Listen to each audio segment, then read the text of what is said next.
Supporting raceways using a mini strap or conduit clip-on all threads screwed into the ceiling is generally not a recommended practice. While 3/8 all thread possesses some rigidity, it's not engineered to handle substantial horizontal forces. This can lead to bending or movement of the conduit, which can undermine the integrity of the installation. For supporting raceways in congested ceilings, several superior alternatives are available. Firstly, consider trapeze racks. As mentioned, constructing a trapeze rack offers a stable and secure platform for supporting conduit. These racks can be suspended from the ceiling structure using threaded rods or cable assemblies. This approach allows for maintaining a lower elevation while providing ample support for the raceways. Secondly, strut channel is a versatile and durable support system suitable for crafting custom trapeze racks or raceway hangers. Strut channel can be affixed to the ceiling structure with screws or bolts, delivering a secure and adjustable support solution. Thirdly, cable hangers provide a flexible and cost-effective option for supporting conduit in congested ceilings. Typically made of steel or plastic, cable hangers are adjustable to varying lengths. They can be suspended from the ceiling structure utilizing hooks or other attachment points. Fourthly, conduit bends might offer a solution in certain situations. By meticulously planning the conduit routing, it's possible to create bends that allow for maintaining a lower elevation while circumventing conflicts with other building components. When installing raceways in congested ceilings, it's crucial to consider several factors. 1. Ensure the load capacity. The support system must be capable of withstanding the weight of the conduit and cables. 2. Think about accessibility. Opt for a support method that grants easy access to the raceways for maintenance or troubleshooting. 3. Consider the fire rating. If mandated by code, select support materials that meet the relevant fire rating requirements. Several NEC code sections apply to the installation of conduit and raceways, which include support requirements. NEC section 300.11 addresses securing and supporting wiring methods, emphasizing the need for secure attachment to the building structure. This section generally prohibits the use of ceiling support wires or ceiling grid support for raceways. NEC section 314.23 covers the support of boxes and conduit bodies, detailing acceptable methods for securing them to the building structure. This section would be relevant when connecting conduit to junction boxes or other enclosures within the raceway system. Article 344 pertains to rigid metal conduit, or RMC, and includes specific requirements for its support. The spacing requirements for RMC supports are outlined in NEC section 344.30, dictating how frequently the conduit must be supported based on its size. Article 352 covers rigid polyvinyl chloride conduit, or PVC, and similarly includes support requirements. NEC section 352.30 provides spacing guidelines for PVC conduit supports, taking into account the conduit size and temperature considerations. Article 356 addresses liquid-tight flexible metal conduit, or LFMC, and also contains support requirements. NEC section 356.30 specifies the support intervals for LFMC, which may differ from those of rigid conduit types. Article 358 pertains to electrical metallic tubing, or EMT, and outlines its support requirements. NEC section 358.30 details the spacing requirements for EMT supports, which are typically less stringent than those for rigid conduit. Article 386 covers surface metal raceways and surface non-metallic raceways and includes support requirements specific to these types of raceways. The manufacturer's instructions typically provide guidance on the appropriate support methods and spacing for these raceways. When selecting conduit and raceway supports, it is essential to consider several factors to ensure a safe and compliant installation. Firstly, material compatibility is crucial. Ensure that the support materials are compatible with the conduit or raceway material to prevent corrosion or deterioration over time.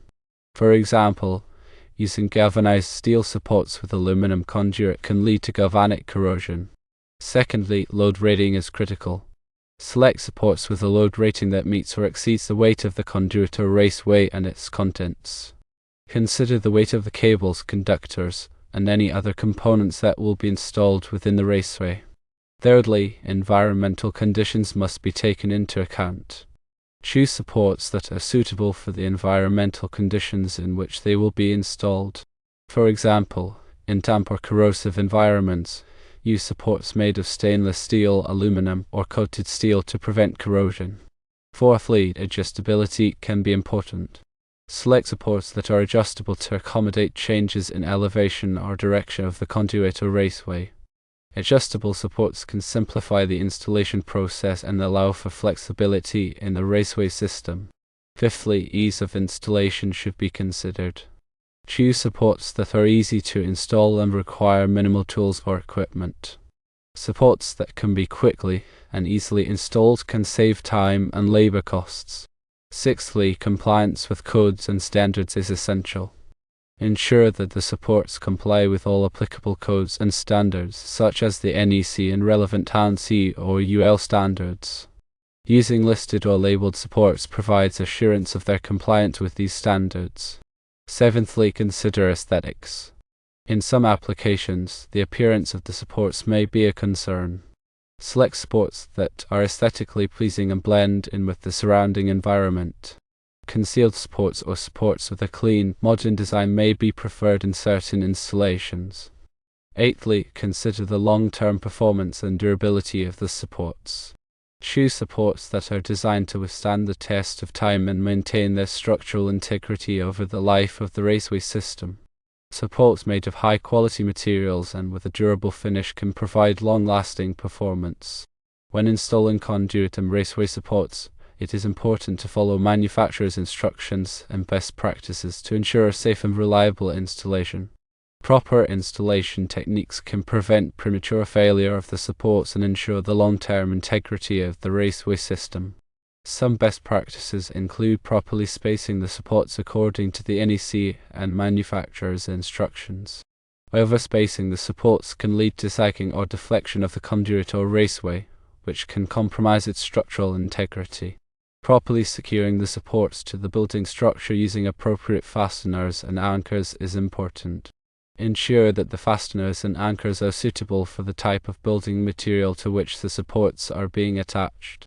Avoiding over-tightening the fasteners, as this can damage the supports or the building structure, is important.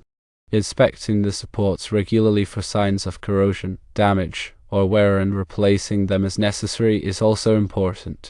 Regular inspection and maintenance can help prevent unexpected failures and ensure the continued safety and reliability of the raceway system. When running conduit through different environments, such as from a dry to a wet location, it is important to take steps to prevent moisture from entering the conduit system.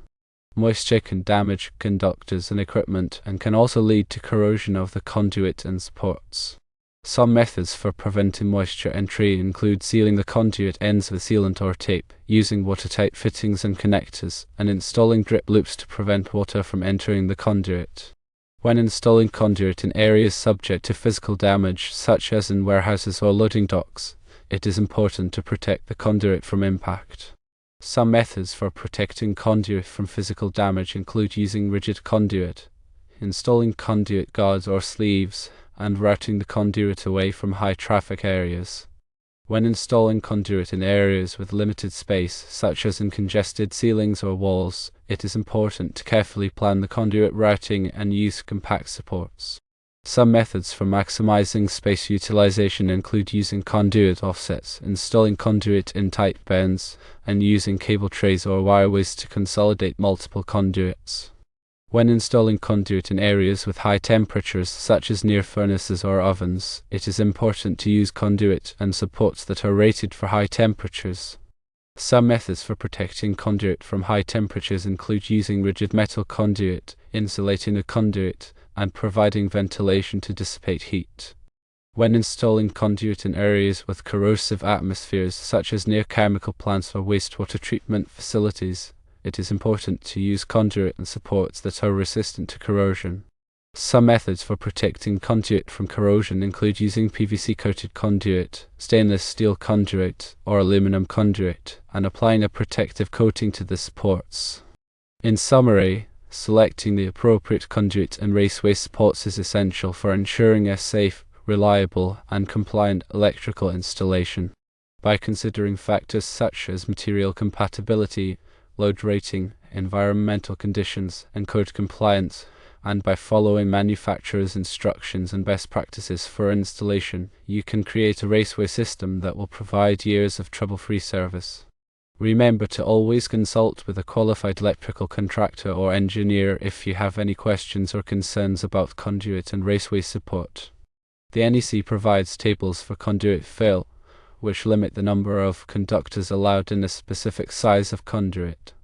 For example, Table 1 in Chapter 9 provides the maximum percentage of conduit or tubing area that conductors can occupy. Tables 4 and 5 in Chapter 9 provide the dimensions and areas of various types of conduit and tubing. Annex C provides examples of conduit fill calculations to help users determine the appropriate conduit size for a given number of conductors. NEC Section 310.15 specifies the ampacity of conductors based on their size, insulation type, and temperature rating.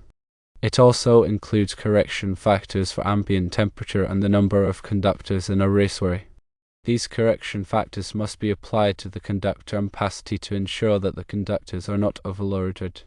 NEC Article 110 contains general requirements for electrical installations, including requirements for working space around electrical equipment.